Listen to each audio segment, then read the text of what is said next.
Cette nuit-là, Nocti entendit quelqu'un pleurer près de l'école des petits monstres. Ce n'était pas Boubou, ce n'était pas le petit fantôme, c'était un petit monstre assis tout seul dans l'herbe. Et ce qu'il tenait dans ses mains brisa immédiatement le cœur de Nocti. Cette nuit-là, la lune brillait doucement au-dessus de la vallée des monstres. Nocti et Boubou rentraient tranquillement chez eux. Ils venaient de passer une belle soirée avec leurs amis. Tout semblait calme. Mais soudain, un bruit attira leur attention. Quelqu'un pleurait. Nocti s'arrêta. Boubou tendit l'oreille. Les sanglots venaient de l'école des petits monstres. Ils s'approchèrent doucement. Assis seul près de la clôture, un petit monstre bleu regardait le sol. Ses épaules tremblaient, et dans ses mains, il tenait une enveloppe vide. Nocti s'assit à côté de lui. « Bonjour, je m'appelle Nocti. » Le petit monstre leva les yeux. « Moi, c'est Milo. »« Pourquoi pleures-tu » Milo regarda l'enveloppe. Une nouvelle larme coula sur sa joue. « Demain, il y a la grande fête d'anniversaire de Luna. Et alors ? Tout le monde a reçu une invitation, sauf moi. » Boubou ouvrit de grands yeux. « Personne ? Personne. » Nocti sentit son cœur se serrer. Le lendemain matin, l'école entière parlait de la fête. Les décorations, les jeux, le gâteau, les cadeaux.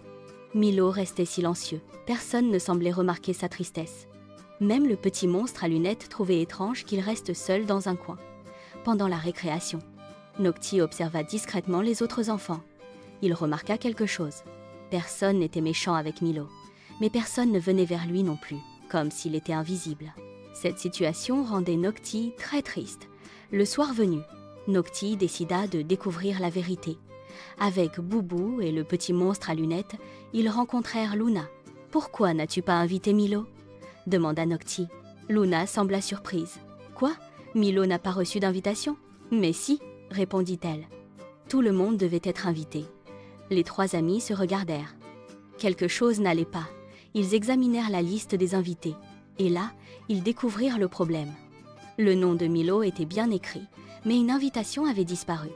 Elle n'était jamais arrivée jusqu'à lui. Le petit monstre à lunettes ajusta ses lunettes. Alors, tout ça n'était qu'un malentendu. Nocti sourit. Mais il restait encore un problème.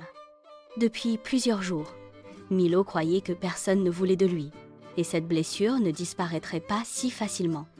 Le lendemain, Nocti eut une idée. Avant le début de la fête, il demanda à tous les enfants de se réunir. Puis il invita Milo à venir devant tout le monde. Le petit monstre avançait timidement. Il pensait encore qu'il n'était pas le bienvenu. Alors Luna s'approcha.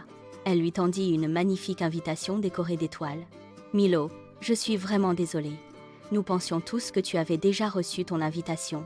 Tu fais partie de nos amis. » Le petit monstre resta immobile. Il n'en croyait pas ses oreilles. Puis plusieurs enfants s'approchèrent. « On t'attendait, tu nous as manqué. Viens jouer avec nous. » Les yeux de Milo se remplirent de larmes.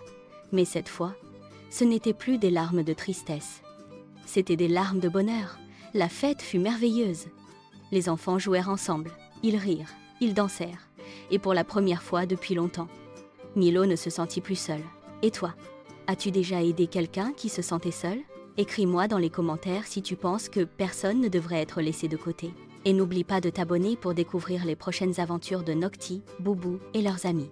Le soir venu, Nocti regarda les étoiles. Puis il sourit, parce qu'il savait qu'un simple geste de gentillesse peut parfois changer toute une journée. Et parfois même, changer toute une vie.